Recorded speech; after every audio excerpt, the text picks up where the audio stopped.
پروین رحمان قتل، سزاؤں کے خلاف اپیلوں کا بڑا فیصلہ۔ پروین رحمان کون تھیں؟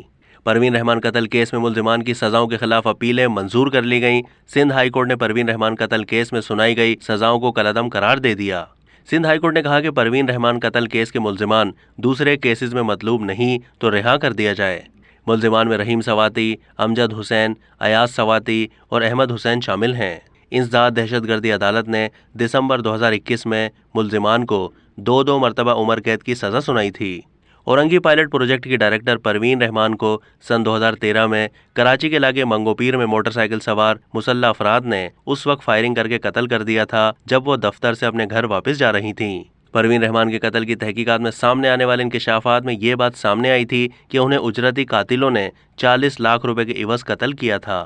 پروین رحمان کے قتل میں گرفتار ملزم امجد حسین نے JIT کو دیے گئے بیان میں انکشاف کیا تھا کہ ایک سیاسی جماعت کے عہدیدار پروین رحمان سے زمین مانگ رہے تھے اور انکار پر کالعدم تنظیم کو پیسے دے کر انہیں قتل کروا دیا گیا۔ پروین رحمان 22 جنوری 1957 کو ڈھاکہ میں پیدا ہوئی تھیں، جو اس وقت مشرقی پاکستان میں واقع تھا۔ سکوت ڈھاکہ کے وقت وہ وہاں سے ہجرت کر کے پاکستان پہنچیں۔ انہوں نے Dawood college of engineering and technology سے 1982 میں آرکیٹیکچر کی ڈگری حاصل کی اور نیدرلینڈ میں واقع ہاؤسنگ اسٹڈیز انسٹیٹیوٹ سے 1986 میں رہائش، عمارت اور شہری منصوبہ بندی میں پوسٹ گریجویٹ ڈپلومہ حاصل کیا۔ انہوں نے 1983 میں اورنگی پائلٹ پروجیکٹ کے جوائنٹ ڈائریکٹر بننے کے لیے اختر حمید خان کی بھرتی ہونے سے پہلے ایک نجی آرکیٹیکچر فرم میں ملازمت کی تھی، جہاں انہوں نے رہائش اور صفائی ستھرائی کے پروگراموں کا انتظام کیا تھا۔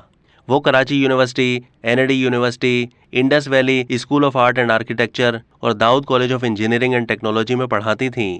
اب تک کے لیے اتنا ہی۔ مزید معلومات کے لیے ڈیلی جنگ کے YouTube چینل کو سبسکرائب کیجیے۔